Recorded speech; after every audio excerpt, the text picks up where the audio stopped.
Nagsani puwersa ang Energy Department at Presidential Communications Office para sa You Have the Power campaign na naglalayong itaas ang kamalayan ng mga Pilipino sa tamang paggamit ng kuryente. Yan ang ulat ni Rod Lagusa. Mas palawakin pa para mas maraming maabot. Ito ang line ng You Have the Power campaign ng Department of Energy at Presidential Communications Office pagdating sa energy efficiency at conservation. Ang naturang nationwide campaign ay nakatuon sa mga kabataan sa iba't ibang mall sa bansa simula ngayong araw hanggang sa Oktubre.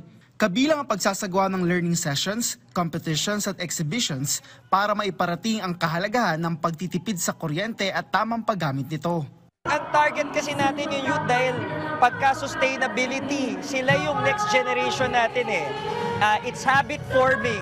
So we want to start na hanggang bata sila, matutunan na nila yung mga tamang behavior, tamang pagtitipid, tamang pag hindi ginagamit, i-unplug muna, and all of the other technologies. Ayon kay Aquino, bata pa lang ay mahalagang maituro na kung ano ang tamang gagawin. Makakatulong din ang kabataan para mabigyan ng impormasyon ng mga nakakatanda sa kani-kanilang mga bahay. Reinforcing itong mangyayari. So natututo sila sa concept sa habang bata sila, tapos yung mga magulang naman nila, napapaalalahanan rin nila. Kaya nga, napakaganda ng programa na bata pa lang, tinuturuan na natin sila ng may kapangyarihan silang magbago at maging mas energy efficient. Katuwang ng DOE dito ang PCO para mas maipakalat pa ang impormasyon sa mas nakakarami. Sometimes it's hard for people to understand policy briefs, technical terms, and that's where communication comes in. We're trying to make it simpler for the general massa to understand what energy efficiency is about, make it more relatable for them, and of course make it easier for the kids and our students to really digest and understand what the true meaning of energy efficiency is. Anya, malaking bagay na kaisa ng pamahalaan ng iba't ibang stakeholders, ang pribadong sektor, lalo na ginagamit ng publiko ang kanilang mga produkto.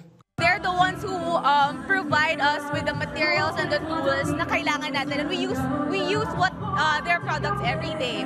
So we need them involved kasi they're the ones developing these materials. So to make it more energy efficiency friendly, it's very, very important for this cause.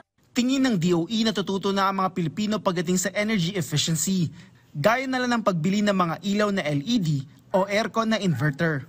Paalala ng kagawaran, ang energy efficiency ay nagsisimula sa bawat isa sa atin. Rod Lagusad, para sa Pambansang TV sa Bagong Pilipinas.